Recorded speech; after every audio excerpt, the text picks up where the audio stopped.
This is Richard Fowler. I'm John Kilpatrick with Oklahoma Aikido, Louisville, Kentucky, USA. And on our last video, we were looking at leading where we had a Nikio kind of movement. So we were doing this kind of hooking movement for our leading. And I was doing that. I thought that for Aikido people who are used to those Nikio kind of movements, that would be a good way to get the timing right. With the leading, the hardest part is moving your hands first and then your body.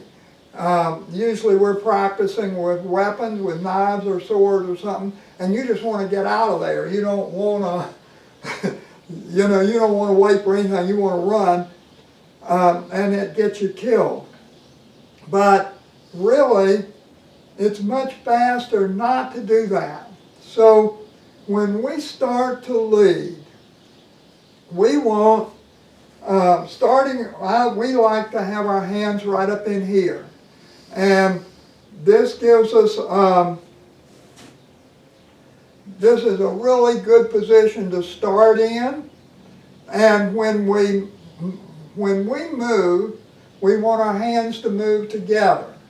So this would be like using a sword. When we're using a sword or using a jo, we're using our hands together. So when we're empty-handed, it's the same. We don't use our hands separately. Our hands are almost always moving together. And the purpose of my movement, this initial hand movement, is to get my attacker's attention. So a fast movement gets his attention better than a slow movement. So when he comes, so we both have our dukes up here, say, and when I move, I'm going to come in, and this is going to be a much faster movement than I just did, but I'm reaching out and grabbing. And so when I reach out and both hands go together. When I reach out and grab, I pull back, but my hand doesn't come back. My body comes forward. So if I do it on this side so that you can see it, this hand goes, and then it's like the swinging gate in Kuda.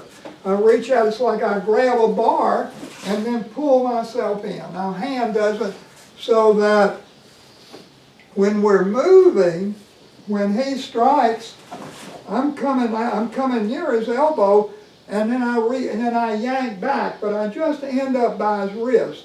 If I just stood here, I'd end up way out here, and there's nothing out there. There's nothing to do. So this is really important.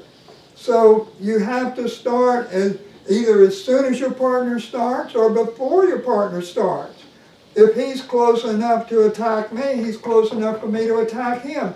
So why should I wait around? And when I start this leading movement, he's going to respond to it. He's going to do something, but it doesn't matter what he does. As soon as his hand is out there, he's getting hit. Because watch the timing on this, see? So he's getting hit there. And that's really important. A lot of what we do is training with knives. And sometimes what people will do is a knife. If he's got, we don't have knives out here now because we're showing against a haymaker. But if he's has a knife in that hand and he's going to stab me, a lot of times he'll reach out with this hand, particularly if he's us, because we're going to be leading. So if I'm going to try to stab you, I'm going to try to lead you and then stab. So when I do this, I've got to be back away from this knife at the point, and he's not doing this really as two movements. Remember, when we're moving, when this hand's coming, the other hand's coming. It's already coming.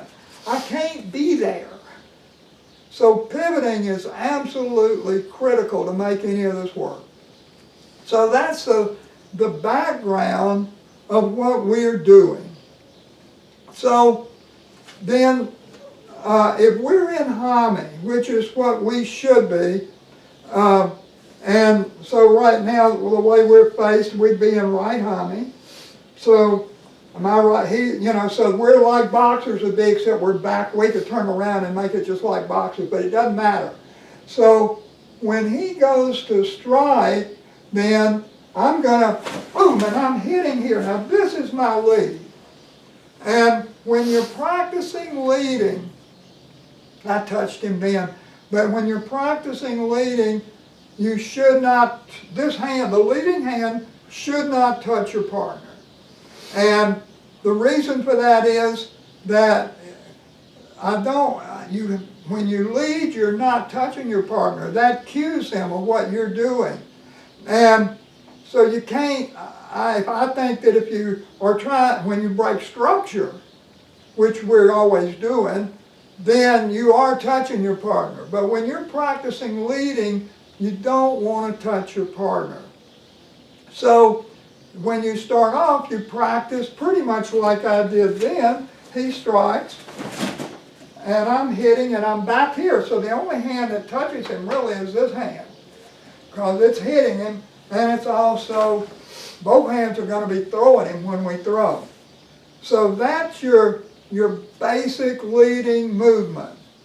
And it's really, really important not to stop out here, because if he's trying to stab you and you stop here, if your blow didn't take him out, then you're going to have a serious problem, like a knife in your solar plexus or something. It's going to be very bad. So what we're going to do is keep going.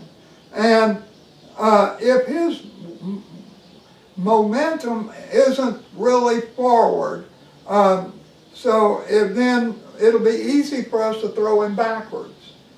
And it depends on how I hit him too. And so if I'm throwing him backwards, then I'm going to do a couple of different things, but the one thing might be Ushiro Nagi. So when we do this lead, see, so there's our Ushiro Nagi, and when this, I'm not hitting, we don't really hit each other practicing, but when this is coming in, it's a blow, and we're trying to hit him in this ring around the neck here, not in front, because we don't want to kill him. You get in trouble for killing people. But we're hitting them the side or the back where we can knock him out, but hopefully not really injure him. Hopefully he'll be okay in a few minutes or maybe a day or so. We don't want legal problems. And so that would be one way of taking him backwards, particularly if he's not committed. If I'm attacking him and he doesn't really attack back into me, or if he's just feigning, trying to set me up for another kind of punch, then I might throw him backwards. If he comes in with that, and he's got initially going forward a little bit, then he catches himself, then I'd probably do a Rimi Nagi. So if I were doing a Rimi Nagi, I'll show it slow first and we'll do it as a throw. I'd be here. See, and so if he's going back, now I can step through and do my Rimi Nagi. And this happens really, really fast. So when he comes,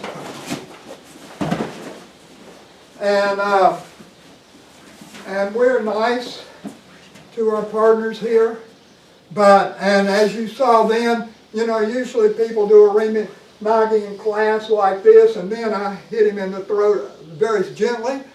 But in a real fight, you're going to be hitting him. You do this to save your partner. But if you're really fighting, you wouldn't be doing this if your life wasn't really in danger. He's trying to stab you or something. You're trying to survive. So then the other thing that we would do here is a forward structure break.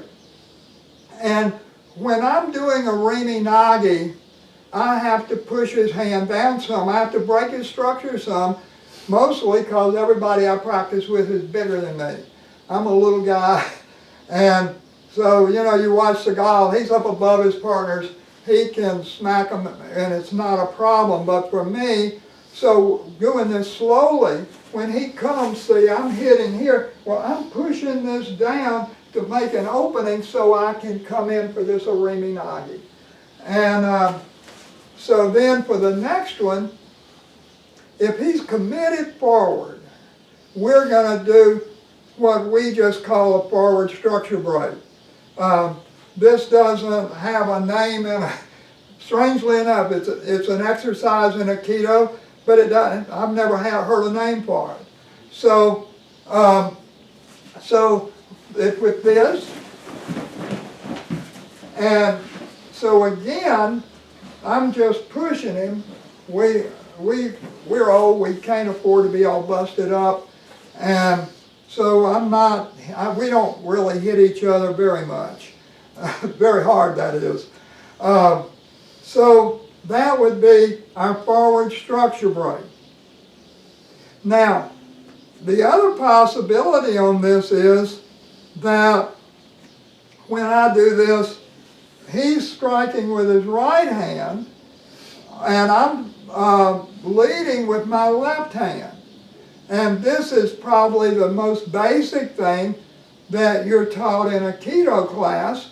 And normally it looks like this. He strikes, and I pivot here, and then, you know, you'd be doing Kodagaishi or something from that. It's the way it's normally taught. I think that's a wonderful exercise. It teaches, if you understand what you're doing, it's teaching you how to lead, it's teaching you to pivot, it's teaching you to get behind your partner. All that's wonderful. On the other hand, if somebody is bigger and stronger than you, and you're going to try to, and knows anything, and you're going to try to take a Kodagaishi that way, you might have a problem. I mean, sometimes I actually get it. But what we do is we hit the guy.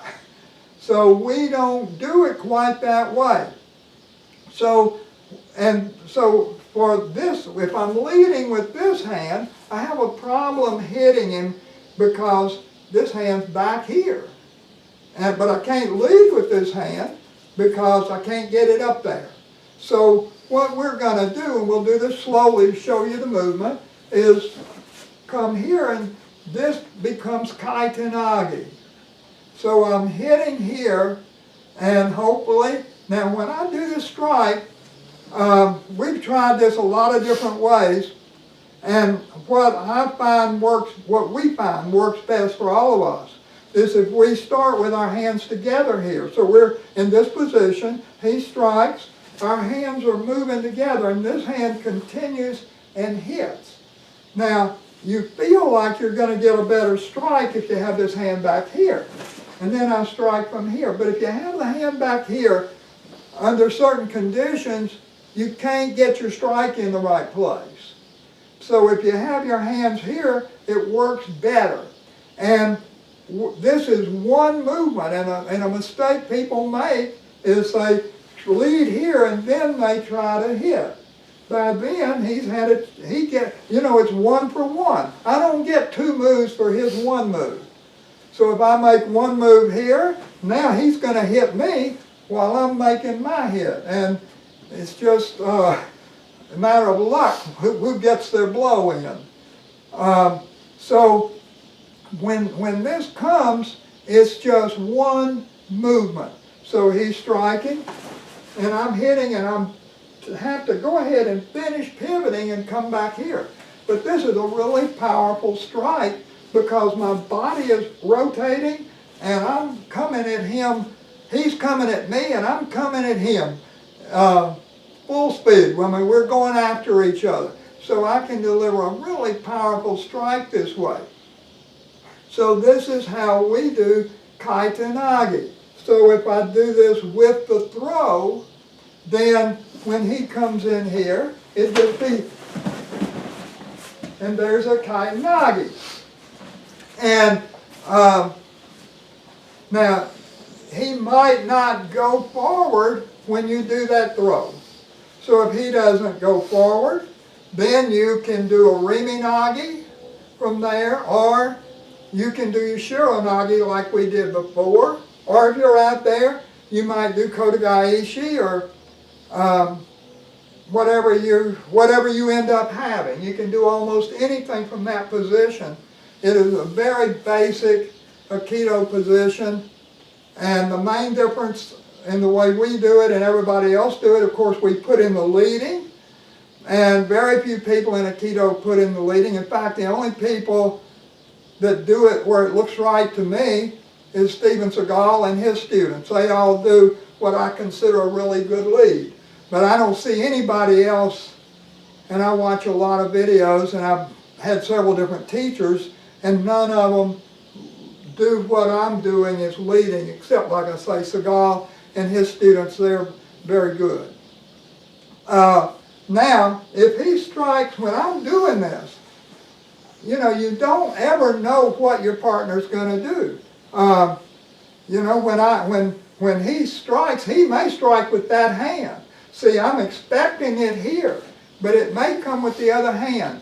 I don't care.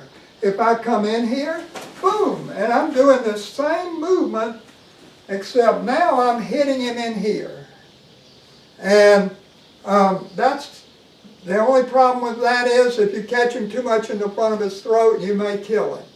And so you really don't want that to happen. That is a nightmare that you don't want to go through. So try to be sure and catch him on the side. Don't catch his trachea, crush his trachea. So, but that works extremely well. And you can do that throw, you can do that movement, and it comes, you can do it and finish it like a Kaitanagi. So when he comes in there, you know, I can be, and so I'm pushing, I'm hitting and driving both of them into the ground. And that's not, you know, that doesn't have any name in Aikido, but when you're doing it, it's the same.